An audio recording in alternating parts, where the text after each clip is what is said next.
On behalf of the Area Agency on Aging of Pasco Pinellas, I welcome you to Aging on the Suncoast. Last month, Doug Templeton, the Operations Manager of the Office of Consumer Protection, joined us to discuss consumer fraud and steps you can take to avoid becoming a victim. I'm pleased that he's able to join us again today to provide information about a broad range of scams. Kathy Cornwell, the victim advocate for the Area Agency on Aging, will also share information about prevalent scams and the assistance provided to elder victims. Welcome to Aging on the Suncoast. It is good to have you back, Doug, and Kathy. I appreciate you taking time to join us. Unfortunately, consumer fraud is a topic that really demands more attention than just one show, so I'm pleased to have Doug back to discuss it further. And today we really want to give the audience some examples of some of the scams that are out there. Before we start into that, though, Kathy, tell us about the Victim Advocate Program at the Area Agency on Aging. Well, we do have two victim advocates. One is in Pinellas and myself in Pasco County. And we do a variety of different things to assist our seniors.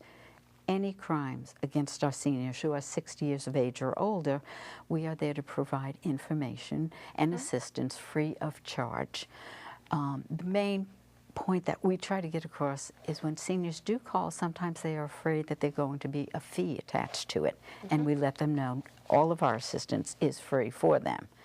So we will go and accompany them to depositions or live invest at the state attorney's office. We will go to court with them, or if they are afraid and don't want to go, then we go on their behalf, and we can speak to the judge on their behalf and let the judges know what the victims want to see happen in that case. So we also can take and do, aside from the criminal, we will also work with them as far as getting domestic violences for injunctions, which is also free for them to make sure that they are going to be safe. We also go out and do outreach, talking at different spots such as civic centers, associations, any of the subdivisions in the area, as well as doing professional trainings for our professionals on abuse, neglect, and exploitation of our seniors. It's so important that you are involved, as Doug is, in prevention for people not to become victims, and that's part of our point of our show today. But also you are there to help when a person over the age of 60 has become a victim, because they all of a sudden become involved with law enforcement, the court system, and there's nothing that prepares us for that. So no, they're so wonderful. Our seniors are such a loving group of people, but they're very trusting, and sometimes that can cause problems with them being scammed. So we try to make sure that we give them the information so they can avoid some of the scams that are going around. And some of those scams are particularly targeted to elders who can be increasingly vulnerable as victims of scams.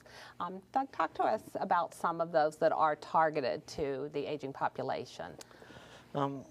Some of the different types of scams we see are grandparent scams. A lot of folks have heard of individuals may contact you over the telephone, and without any research, they can simply ask a question of, "Hi, Grandma, do you know who this is?" And of course, Grandma may say a name, and that scam artist is going to assume that identity and become that person to them and try and convince them that, you know, they're in some sort of trouble, they have some sort of health scare, they may be out of the country and need assistance, so they need them to wire or send them money right away. So in a situation like that, actually recently we had a consumer here in Pinellas County, a senior citizen who has no access to the internet. She doesn't do any type of social networking.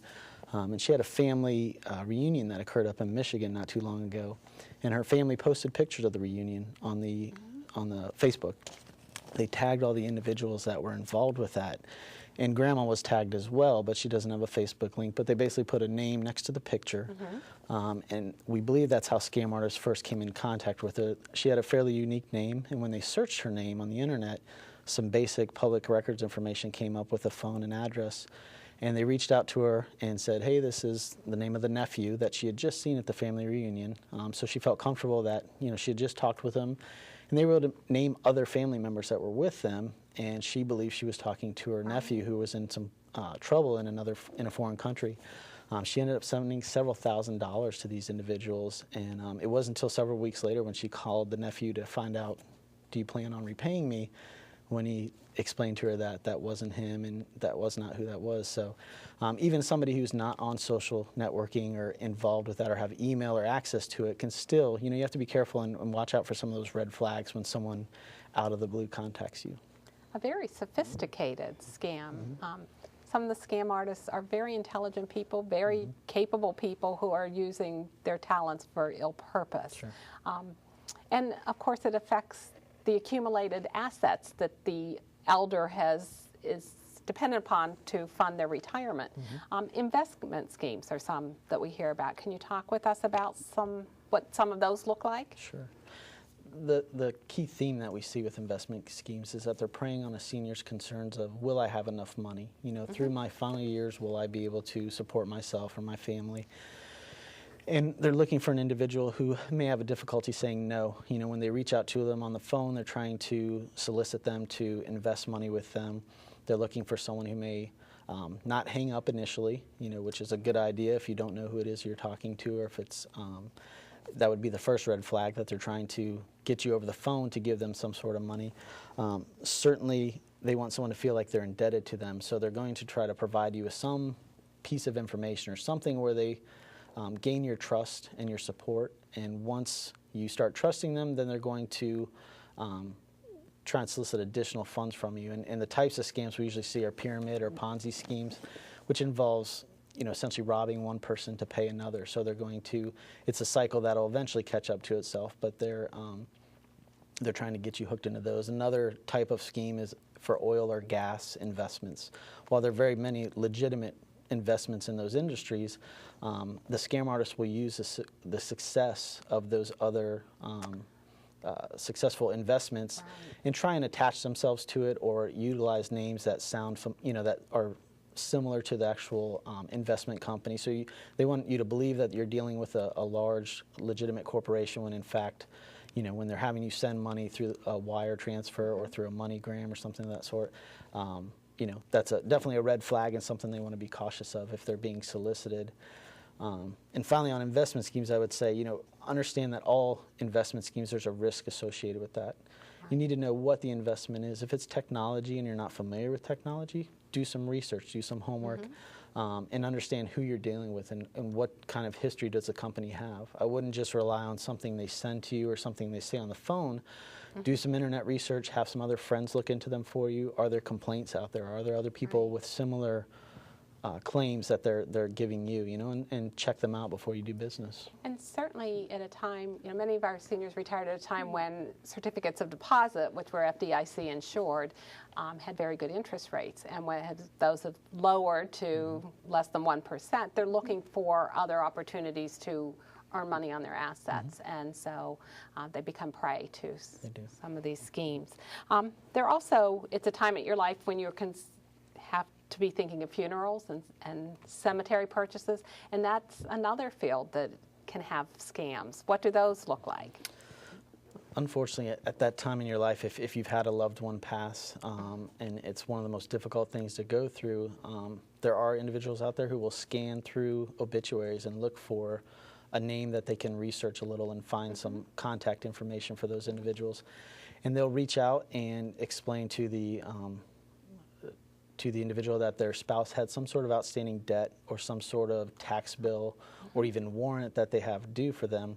And they're essentially going to try and extort money from these spouses. And of course, they're going through such an emotional thing at that time, they don't want that additional hassle. They certainly, at times, they use scare tactics to where they feel threatened, and they want to, be done with that as soon as possible, so they're more inclined to pay money. So just have to be cautious, even when you're going through something that emotional, to be careful of, there's still red flags, and someone calling you out of the blue like that, you want to make sure you know what they're really requesting. Kathy, when someone gets some of these calls or opportunities, and they they're not feeling secure about them, can they call the Area Agency on Aging and talk with a victim advocate? Is that a good sounding board for them? Yes, that's a wonderful sounding board. I encourage, whenever I do a speaking engagement, that if somebody calls them, if they're not sure that it could be a scheme, to contact us, to ask us, find out if that's one of the schemes going around and scams that they have, or they can contact their local police department even to find out if it's a scam. But definitely call us, and we'll be more than happy to assist them. Good, good. You know, oftentimes we suggest talking with a family member, reviewing with someone, a trusted party, but if you don't have that trusted party, a victim advocate can help screen. Yes, we've done many of those where we've assisted others who have been victims of schemes to get through the whole process that they go through. I did have one person that was a victim of the Ponzi scheme that Doug was talking about, and she lost over $100,000, but she was not believing the husband or us. So we actually contacted the FBI and had them contact her to tell her, yes, this is a scam. Right, right. Seniors are also challenged with the rising cost of prescription drugs. They go to the doctor, they have a new condition, they go to the pharmacy to fill the prescription, and it's $100.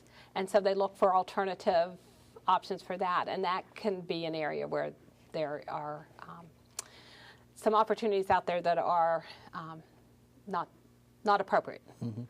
Yeah, there's, you know, with the number of prescriptions and, like you said, the increasing costs, you can't blame anyone for wanting to try and find the best deal they can for whatever type of product they're purchasing, including medications. Unfortunately, a lot of folks turn to the internet, and when they do so, there are online pharmacies, especially foreign pharmacies or websites that just carry different medications in bulk that you could order from.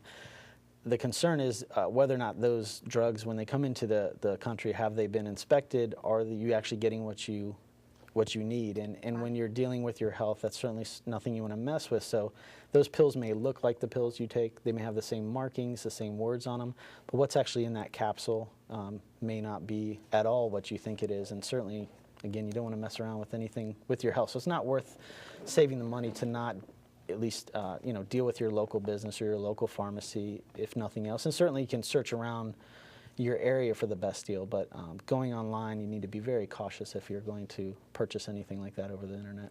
Well, I'll also mention here the Area Agency on Aging has a SHINE program serving health insurance needs of elders, and there are counselors through that program that can assist individuals to try to find the least costly prescription drugs through pharmacies in the U.S. So, and we will be running the helpline phone number, which is the access point for both the SHINE program as well as to reach one of the victim advocates. We'll run that through the program for our viewers. You know, certainly the drug, the fraud that goes on with drugs has very serious consequences beyond financial. Anti-aging products, though, can be a financial pitfall for us. Who doesn't want to look and feel younger? Certainly seniors may be seeking alternative, you know, medicines or treatments to keep a youthful appearance, you know. And you mentioned the different types, there's different medications out there. Botox, even one is that we hear a lot about, where they have Botox parties and someone will come to administer shots of Botox. And what you have to be careful with there is, one is the individual who's providing this, are they licensed or qualified to be able to do that? And two, if you're dealing with something like Botox, that's a neurotoxin, can certainly have long-lasting ramifications if it's not done properly or by those individuals who are qualified. So you want to make sure whatever you're putting into your body, applying to your skin, is tested properly. You check with it, make sure it's FDA approved, those kind of things. And again, that's a common one that we see online. Folks are trying to purchase something online, or they see an infomercial, and just realize that a lot of those things haven't been tested, and you just, you know, your health is not anything you want to mess with, so be cautious when you're purchasing those. We've discussed quite an array of scams, and that's valuable information just to make us alert. We're going to take a break now, but I hope our audience will join us for the second segment of the show, where we're going to discuss some other scams that are out there.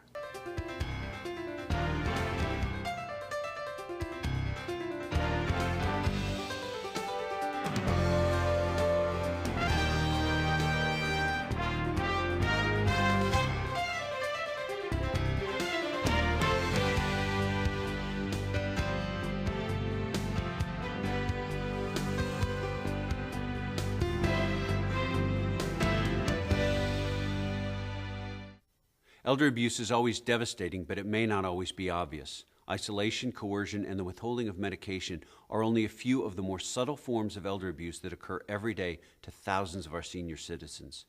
Please join me in the fight to end elder abuse. Our elders deserve better. Visit the website of the National Center on Elder Abuse. It's time to speak up. During the first segment of today's show, we've been learning about a variety of scams with Doug Templeton, the Operations Manager of Pinellas County Justice and Consumer Services, and Kathy Cornwell with the Area Agency on Aging's Victim Advocate Program. During the first segment, we talked mostly about scams that were specifically targeted to elders. Now let's talk about the broader range of scams, many of which are still targeted to elders but could impact any of us. And one of them that we don't often think about is when legitimate agencies are represented by scam artists. They put forth that they are a credible organization, which can be as common as a utility worker coming to the door and saying, I'm with Duke Energy. Correct. We've had, I think Doug and I have both run into that, where we've had people who say they're working for the utility and they will just wear a uniform that looks similar. And there's usually, they go in twos. One of them will be disconnecting the power to their house as the other one's ringing the bell, telling them we're having some problems with the power. And can we come in and check this? And while one person continues to talk to her and distract her, the other one goes in and starts to steal their jewelry and whatever else they find in the home.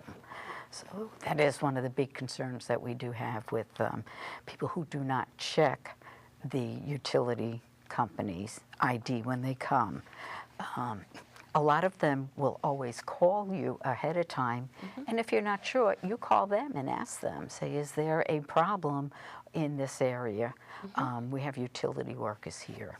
But the effort that they go through to make it seem like there is a legitimate problem that they have come to address, and your thought process goes to that problem, you spend less time checking their credentials. Exactly, especially when they come dressed similar to a utility person, or they come with this big truck and say, oh, we're here to trim the trees, they're knocking into the power lines, and they, oh, sure, go right ahead, and they sneak in and steal.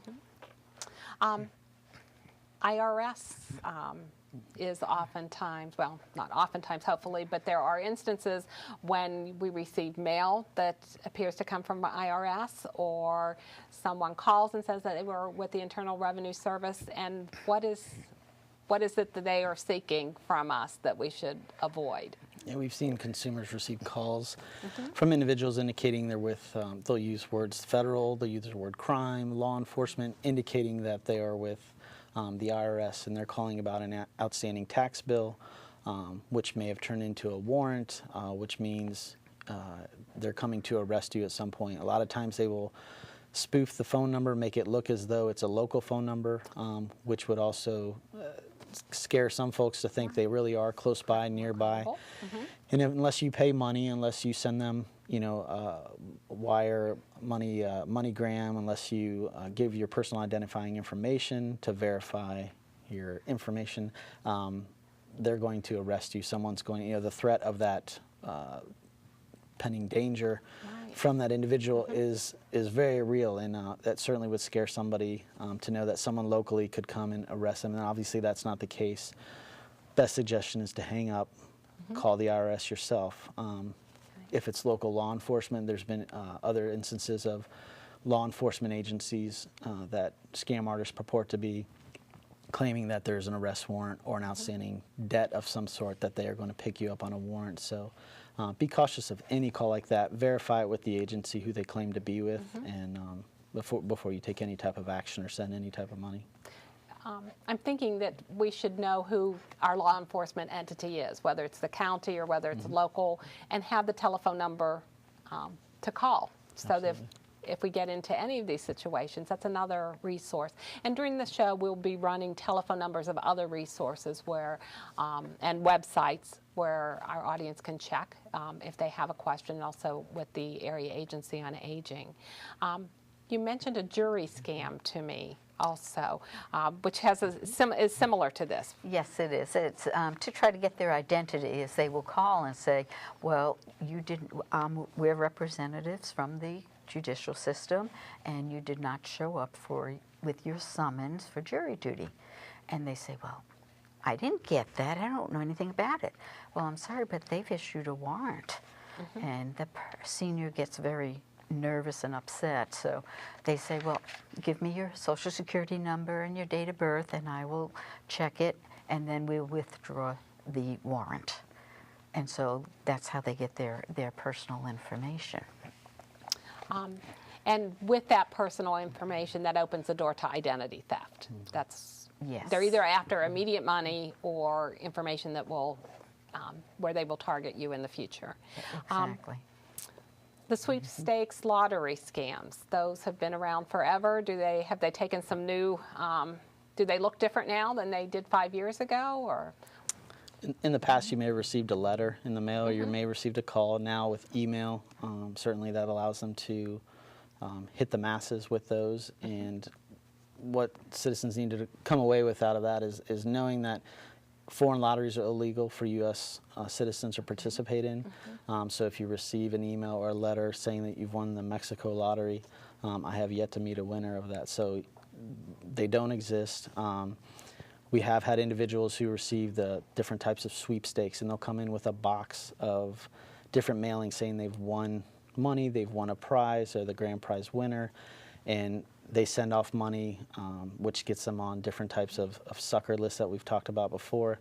And your name is now out there for other telemarketers to use. So anytime you're providing them with information about yourself, whether it's your personal information or even just your name, phone number, address, there's a good chance you're going to be on additional lists and receive more types of telemarketing calls from that. I think anytime you receive one of those calls or get information telling you that you've won a prize, to get it, all you have to do is send us money for the tax, and they'll tell you to send it via the green dot card, or another way of them getting the money, and you are not ever able to get that money back. It's another scam.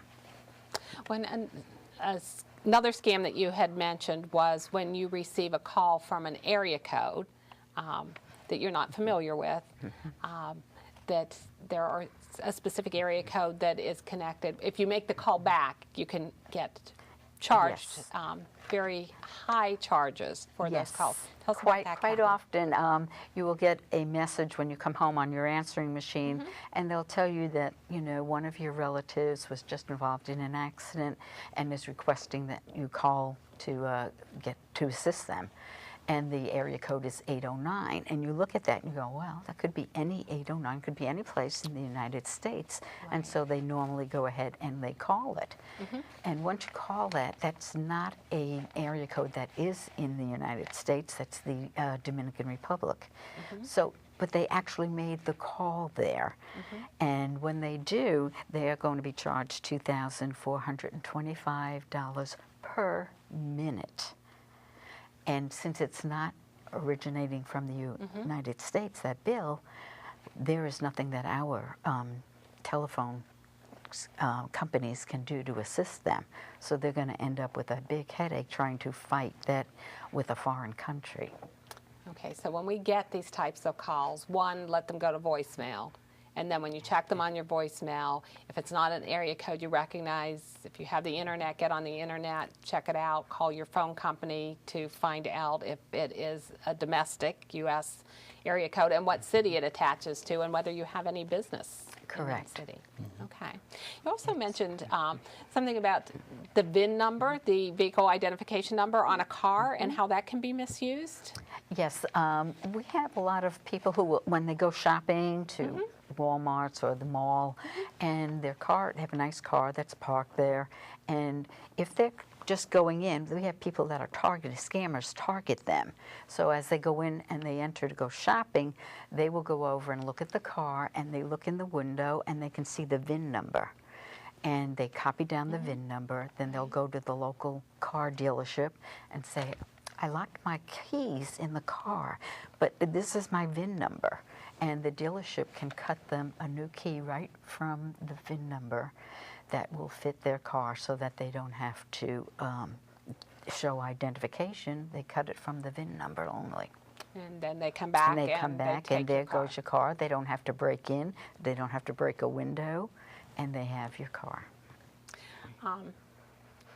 You know, legitimate people don't even think this is not on our in our field of vision that these things occur. So that's just making us a bit more cautious. Take some steps. Put a card, a piece of paper in front of your VIN number when you. I usually suggest using an index card and just put it over the VIN number when you're out shopping, and this way nobody can steal that information. We just have a few minutes, but let's touch upon credit card scams. There are a variety of them out there. Can you mention some of them to us, Doug? Sure. A lot of times someone's going to contact you via telephone or via email. They're very sophisticated with their emails nowadays to where they can make it look like it's from your bank. You click on a link because they claim that your account has been compromised and they need you to verify your information. When you click on the link, it takes you to a website. The website may even look like it's your bank because they're able to hide what the actual website is. And when you enter that information, it's usually asking for your PIN number, your credit card number, the 3 digits on the back of your card, maybe even some personal information. And of course, that's just an attempt to steal your identity as well. Another example could be in person when you go to an actual ATM.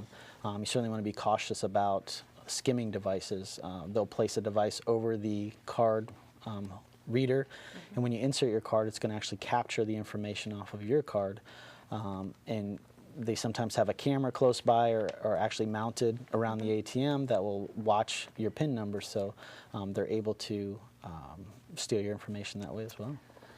You have given us so much to think about. Thank you both for joining us and for all that you do in fighting consumer fraud through education and then helping people who have been victims of fraud. And I hope our viewers have gotten information that will help to protect them in the future so they will not be victims of consumer fraud. Thank you for joining us today.